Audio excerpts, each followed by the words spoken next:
حضرت عمر رضی اللہ تعالی عنہ کا قصہ۔ حضرت عمر جن کے پاک نام پر آج مسلمانوں کو فخر ہے اور جن کے جوش ایمانی سے آج 1300 برس بعد تک کافروں کے دلوں میں خوف ہے، اسلام لانے سے قبل مسلمانوں کے مقابلہ اور تکلیف پہنچانے میں بھی ممتاز تھے۔ نبی اکرم صلی اللہ علیہ وآلہ وسلم کے قتل کے در پہ رہتے تھے۔ ایک روز کفار نے مشورہ کی کمیٹی قائم کی، کوئی ہے جو محمد کو قتل کر دے؟ عمر نے کہا کہ میں کروں گا۔ لوگوں نے کہا کہ بے شک تم ہی کر سکتے ہو۔ عمر تلوار لٹکائے ہوئے اٹھے اور چل دیے۔ اسی فکر میں جا رہے تھے کہ ایک صاحب قبیلہ زہرہ کے، جن کا نام حضرت سعد بن ابی وقاص ہے اور بعضوں نے اور صاحب لکھے ہیں، انہوں نے پوچھا کہ عمر کہاں جا رہے ہو؟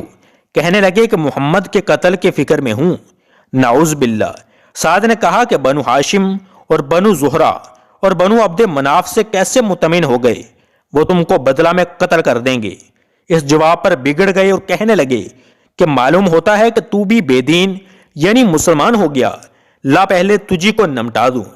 یہ کہہ کر تلوار سونت لی اور حضرت سعد نے بھی یہ کہہ کر کہ ہاں میں مسلمان ہو گیا ہوں تلوار سنبھال لی۔ دونوں طرف سے تلوار چلنے کو تھی کہ حضرت سعد نے کہا کہ پہلے اپنے گھر کی تو خبر لے، تیری بہن اور بہنوئی دونوں مسلمان ہو چکے ہیں۔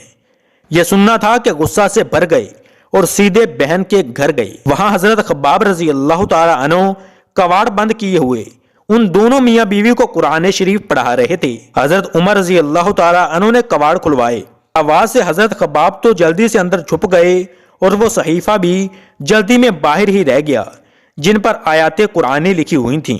ہمشیرہ نے کواڑ کھولے۔ حضرت عمر کے ہاتھ میں کوئی چیز تھی جس کو بہن کے سر پر مارا، جس سے سر سے خون بہنے لگا اور کہا کہ اپنی جان کی دشمن تو بھی بد دین ہو گئی۔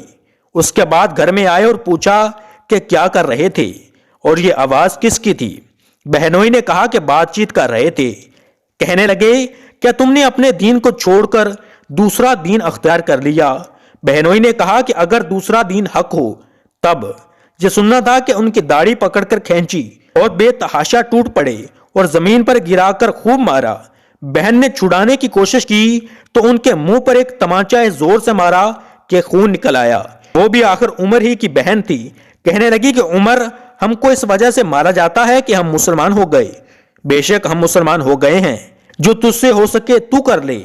اس کے بعد حضرت عمر کی نگاہ اس صحیفہ پر پڑی جو جلدی میں باہر رہ گیا تھا اور غصہ کا جوش بھی اس مار پیٹ سے کم ہو گیا تھا اور بہن کے اس طرح خون میں بھر جانے سے شرم سی بھی آ رہی تھی۔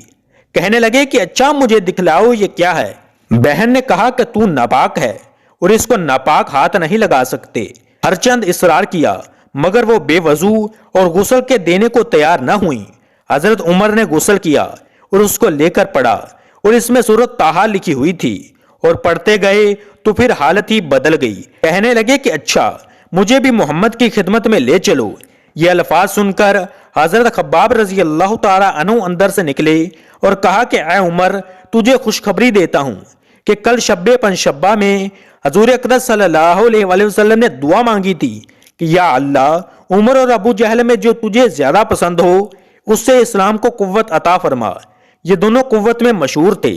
معلوم ہوتا ہے کہ حضور کی دعا تمہارے حق میں قبول ہو گئی۔ اس کے بعد یہ حضور کی خدمت میں حاضر ہوئے اور جمعہ کی صبح کو مسلمان ہوئے۔ ان کا مسلمان ہونا تھا کہ کفار کے حوصلے پست ہونا شروع ہو گئے، مگر پھر بھی یہ نہایت مختصر جماعت تھی اور وہ سارا مکہ بلکہ سارا عرب۔ اس لیے اور بھی جوش پیدا ہوا اور جلسے کر کے مشورہ کر کے ان حضرات کو ناپید کرنے کی کوشش ہوتی تھی اور طرح طرح کی تدبیریں کی جاتی تھیں۔ تاہم اتنا ضرور ہوا کہ مسلمان مکہ کی مسجد میں نماز پڑھنے لگے۔